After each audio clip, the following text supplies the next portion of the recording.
Feminism, welcome back. You're here on a Tuesday and this is my second Valentine's video, but obviously you know what we're talking about today. Now also, I'm just going to put it out there, please don't forget to subscribe and also like this video because my subscribers have been going down because YouTube's doing this fun thing called a purge again, where it just decides, hey, you know what, I'm going to get rid of bots, which also gets rid of actual subscribers, so it'd be really helpful if you could just double check to make sure you're subscribed. Also, don't forget to check me out on Instagram as well. Right here it's just bryonyclaire_vegan. The only reason I had to put vegan at the end of it is because bryonyclaire was already taken, so thank you to that person. People are already posting like Galentine's outfits, makeup, things to buy, things to wear, and Galentine's has kind of spread since it was created by a TV show. Yes, a TV show invented a holiday. Wow. And we're just embracing it. Oh, I love it. Also, it happens to be the fact that this is like my favorite TV show. So you know how some people comfort rewatch like the American version of The Office? For me, it's Parks and Recreation. I have not been subtle about my love for it. I have watched the whole thing about 5 times, and collecting clips for this video was very hard to not watch all of it again. I'm telling you that right now. Oh, except for the last season. I did not know season 7 existed until like last year, and I watched it. You ruined April. I will never forgive you for ruining April. There's going to be some minor spoilers for the show, but again, the show ended years ago, and like I think that things will have already been spoiled for you if you've seen any meme ever. And in this video in particular, I really wanted to focus on Leslie Knope and Galentine's Day and feminism during that time and anti-feminism during that time. Because the thing is that this episode aired in 2010, and do you remember what times were like in 2010 for women?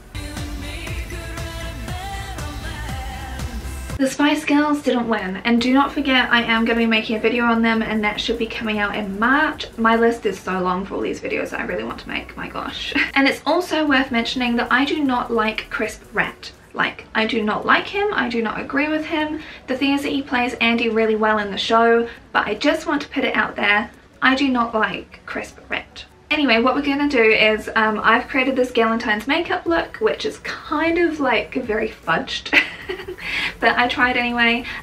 Everything I use is cruelty-free, vegan, not owned by parent companies that test on animals, as always, and it's always listed in the description box down below, so if you're ever curious about what's on my face, that's where you can find it.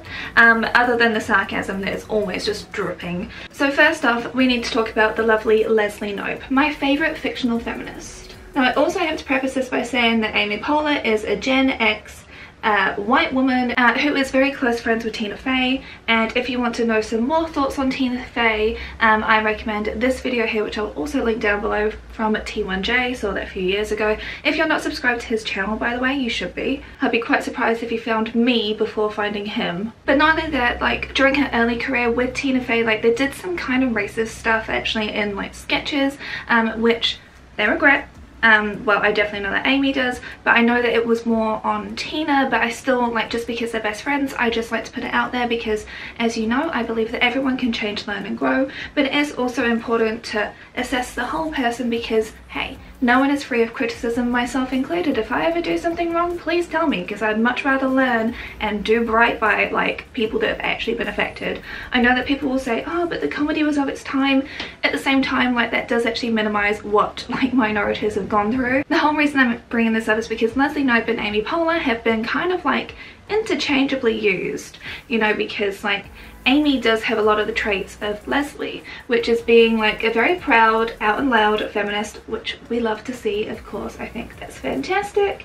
But she's also like a happy, bubbly feminist who is also in touch with her feminine side, which was not really something that you were considering a feminist to be back when this show started to air in the late 2000s. Leslie Knope is so fiercely here for like building other women up, it comes across as like really aggressive. Beautiful tropical fish. You're smart as a whip, and you're cool under pressure. You've resuscitated a human heart in your bare hands. No, I haven't. You haven't? No. You will. You're that good of a nurse. Like Leslie Knope as a character is very convinced that she can do everything that the boys can do, to the point of going on a hunting trip where like she kind of like beats them all and stuff. Guys love it when you can show them you're better than they are at something they love.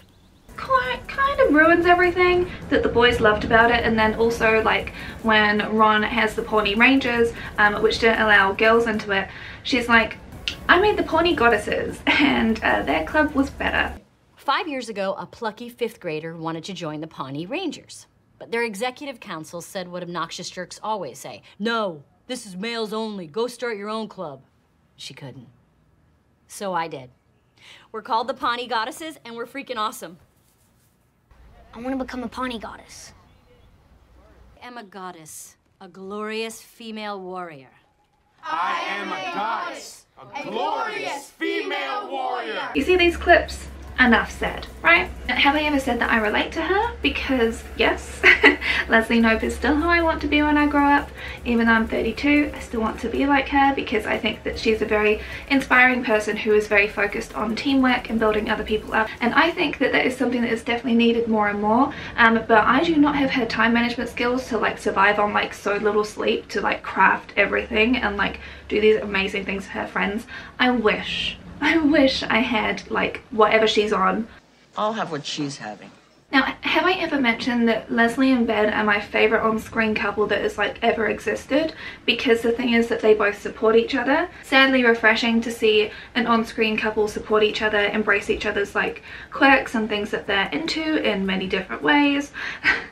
And the fact that he is actually supportive of her, like overshadowing him, and he's also focused on learning from his mistakes of the past and growing, and yeah, I love it. Is it also possibly because it's the one relationship I've seen on screen that actually reflects the relationship I have with my husband? Possibly yes. However, Leslie is probably best known for her friendships. Like, friendships are the thing that like really elevate it. Like, if you do not know about her weird relationship with Anne and how much more like she cares about Anne than anyone else, Over is Before Brover is kind of like her stance on things, which was again from the late 2000s, where it's like love is like the be all end all goal. So it's quite refreshing to see it as being like, no, friendship is everything. The show really did like turn this whole trope kind of on its head. Granted, both of them want to be in healthy relationships, they both want all that good stuff, but they're also very much like, female friendship is like this, you know? I know your female friends are very important to you, but I mean, I'm always a good sounding board. I mean, I can talk about Sandra Bullock skirt length. No, babe, you can't. You would just embarrass yourself. I think that her and Anne, like, whilst the relationship is very intense, I think that a lot of us can really sort of relate to it and also admire, like, that sort of solidarity that they have. Emotional support task force. Don't let her get a tattoo. What the hell happened? I couldn't help it. She's so cute when she's coming up with destructive ideas. Never send a husband to do a best friend's job. Out, Wyatt. Walk it off. Walk it off. Like, normally we're so used to seeing people like throw everything aside to be with a spouse that it was, and sadly still is, kind of radical to have someone put female friendship first, just because we've been told time and again that like a relationship with a man, of course, because it's cis-het normative, is like the be all end all, is everything, you know? Even though you love your partner and like you've decided to spend your life with each other, even if like that is the path that you want to take in life, the thing is that they know a certain part of you. Like, they haven't known you for as long as your best friends have. Sure, you've got your worst times with them, but they have seen the adult worst times with you. Your best friends have seen the teenage worst times with you, which is where you are literally crying in a field like at 3 in the morning, where you are your absolute peak messiest, and they stuck around. Yeah, that's to be valued a lot. And I don't really think that that still gets enough credit. So, Galentine's Day. What's Galentine's Day? Oh, it's only the best day of the year. Every February 13th, my lady friends and I leave our husbands and our boyfriends at home and we just come and kick it breakfast style. Ladies celebrating ladies. It's like Lilith Fair, minus the angst. Plus frittatas. So this was officially introduced on the 11th of February in 2010. From season 2 of Parks and Recreation. Yes, the show did create it. I know we established it at the start.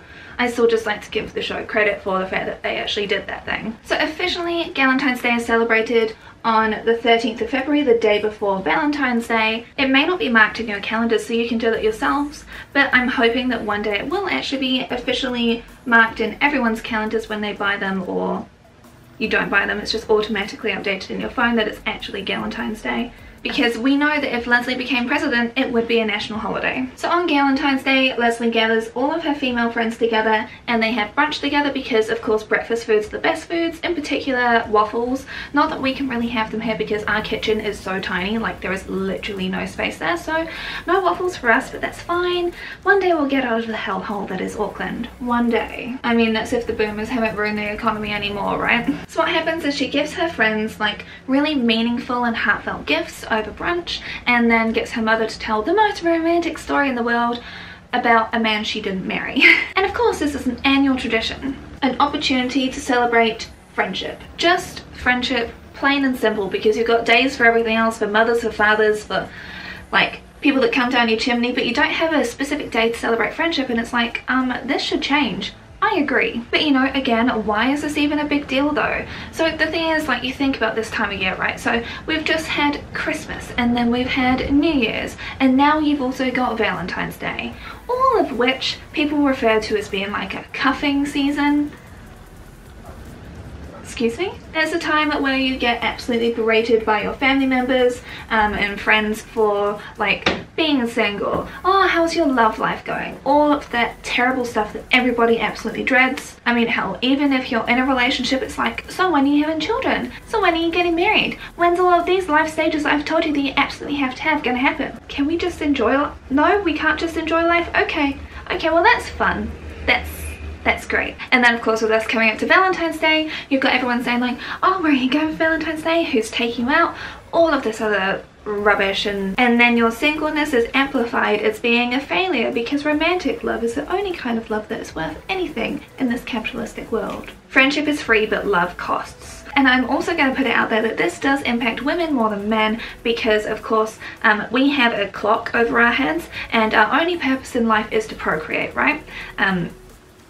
Lovely. So having yet another holiday come up where your singleness is seen as a personal failure, and then you're seeing your friends get like really expensive imported flowers, bad for the environment by the way, or you know, like getting whisked away on holiday, which I wouldn't really be doing at a time like this.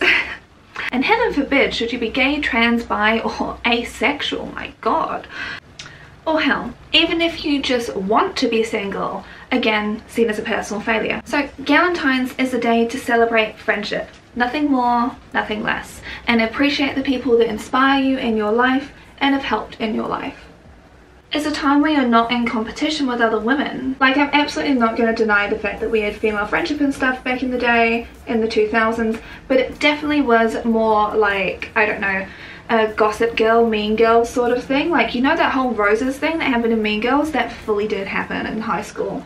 At least the high school I went to. And all of that sort of cattiness, that was more what I experienced anyway. And like, even in the 2010s, you weren't cool to be feminist. Like, Leslie was actually quite revolutionary with the fact that she was still like quite feminine, because people were being portrayed as being like butch. Like, the fact that she used her more feminine skills to actually get things done in government was kind of revolutionary. Now, of course, I do still have issues with how they backtracked on her being more left-leaning and her more anti-capitalistic views, because I guess they had to try and appeal to everyone.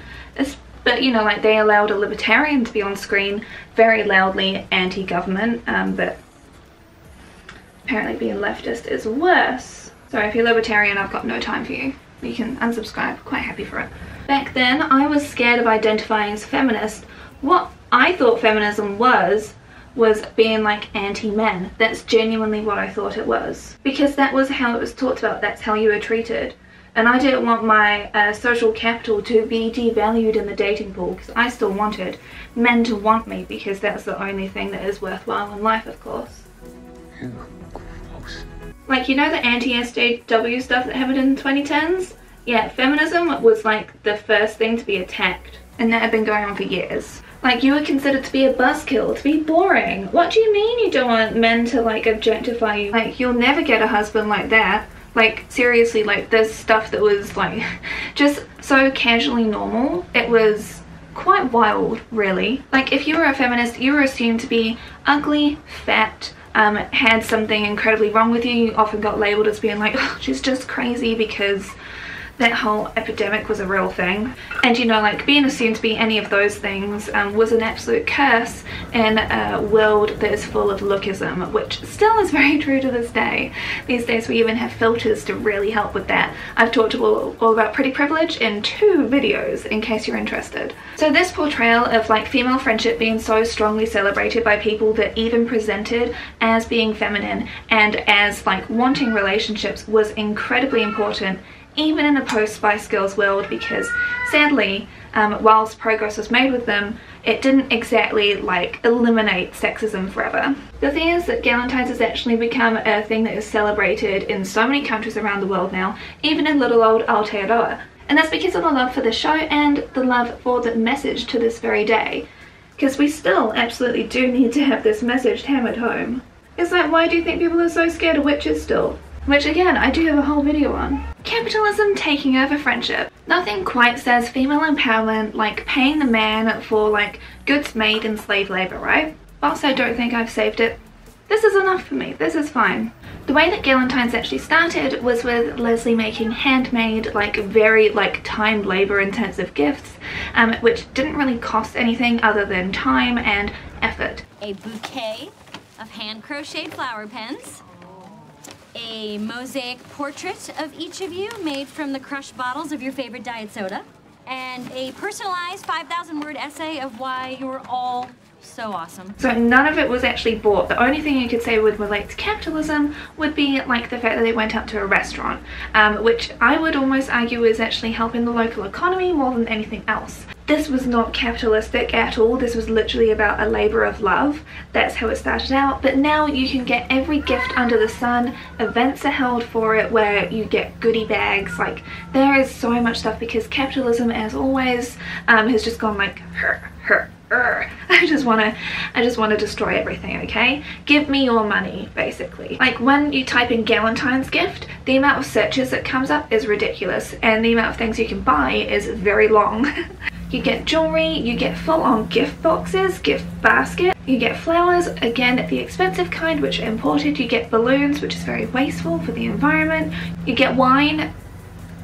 Okay, I'm okay with the wine. But you also get merch. There's literally Galentine's merch, and I'm like, really? Of course, you know that I'll take any opportunity to criticize capitalism because, hey, it's just me. And yes, my foot is on my chair to boost me up because the gas chambers in this chair are completely broken, and this chair's kind of broken. A lot of things in our house are kind of broken, okay? If you are so inclined to buy gifts for your friends for Galentine's Day, I would say, like, watch my gift video that I've already done. But, you know, like, shop small, shop local, like, buy something that, like, they'll actually use and appreciate. Like, you can go and support a small business by, like, gathering your gal pals together, going to a restaurant, and then, like, getting takeaways to eat outside so that it's safer for everyone. Don't forget to also bring your own containers if that's the case. Like, we don't need to pollute the planet any more than it already is. You can support a local vegan bakery by getting like some nice vegan treats sent to them. There are so many around Aotearoa now, like, wow, it's great. I love to see it. You can get them a plant like a love fern without the toxicity, or like a piece of local art, or, you know, like in a few years time when it's probably safe to actually breathe the air, I would say, like, go to a class together, whether it's a paint and wine class, a pottery class, a knitting club, a book club, like the list goes on. I could also suggest like something that we've been doing, which is actually just going for a walk, a walking date. That's lovely. Not that that's really safe for women or any minority to go out, but, you know, safety in numbers, maybe, hopefully. Now on to my final thoughts. So love comes in many forms, but it's often like really focused on the romantic persuasion. Again, you can make more money from it. Wedding industry, I'm looking at you, I've already been through it. But of course, like, the romantic persuasion is the main goal in life. That's how you measure your milestones, is like, did you get married? Did you have children? Did you buy a house? Like, these things that typically involve another person to be able to do it. And I mean, like, I already pointed out in my rom-com video how most things are obviously aimed at cis-het normativity. Like, celebrating friendship is beyond worthwhile. Like, you'll also notice that most of the channels that I talk about and tell you to go watch are actually of the female persuasion or of the LGBTQIA+ community, because one, their content is amazing, and deserves like more attention, and 2, it's important to actually bolster other women and minorities up. I think that that's very important because we've had a lot of men's opinions for a very long time, and it's time for other people to get the microphone. Like, I know that my circle of influence is absolutely minuscule, but still there is still some sort of influence I can have, and so I will do my best to have a positive one. Now, you may be asking, so what am I doing to celebrate Galentine's Day? You think that I'm gonna go outside in a panoramic with, you know, like all this ujima flip in the air everywhere? Like, yeah, I agree, Wind. I agree. Like, sweetie, there is no way that I'm gonna do that. Like, I'm not gonna put myself or my friends at risk by going to a restaurant where you take off your mask to eat. My gosh. I mean, obviously I'm saying stay home, and I'm not saying that subtly at all. And also wear a mask, and oh my god, get vaxxed, get boosted, all of that good stuff.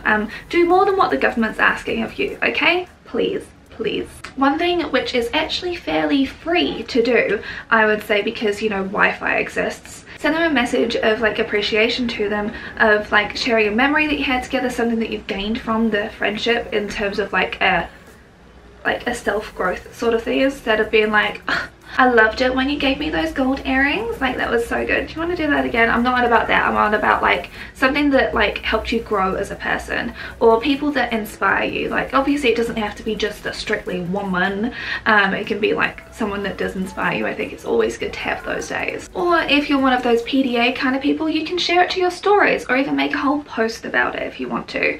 Like, I think that those sorts of things are really sweet and meaningful, especially in a time like, I know a lot of us have kind of like just gone into a little tiny capsule over this panoramic because we can't handle life, and so it's actually quite a good thing to be able to rekindle those sorts of friendships and the communication, because life is a lot. And so like having just like an hour set aside in a day where you can like really think about stuff and then send a message. Maybe an hour's a bit much, but I'm kind of thinking it'll take that much for an introvert to pluck up the courage to actually like reach out, especially if it's been months. Like, I just think it's important to celebrate the kind of love that like really does last way longer than what relationships often can. It's just as important, if not more important, than the romantic love that we've been told time and time again to actually like pursue and appreciate, because you should appreciate all kinds of love. So what are your Galentine's or Valentine's plans this year? Like, either one, I'm happy to hear about them. And also, I would even suggest taking yourself out on a date too. Like, no judgment if it's that kind of date you want to go on. I'm just saying, like, having some time to actually get to know yourself. Again, no judgment if that's the path you choose to take. I'm not judging you. But like, whether it's like a movie you've been really wanting to watch, having a bath, that's what I tend to do. Like, those are my like self-care dates. It's like having a bath, watching a movie with some bubbles. That's probably the self-care date I'm going to be having for me. But for us, we're actually just going to be going on a walk because I don't trust anything. Yeah, anyway, next week we're talking about Pamela Anderson, so don't forget to subscribe for that, and I'll see you lovelies again next time. Bye! What's the worst that can happen? She says, foolishly. Is that same police helicopter? One day I'll live in the country, one day I'll live in the country, one day I'll live in the country.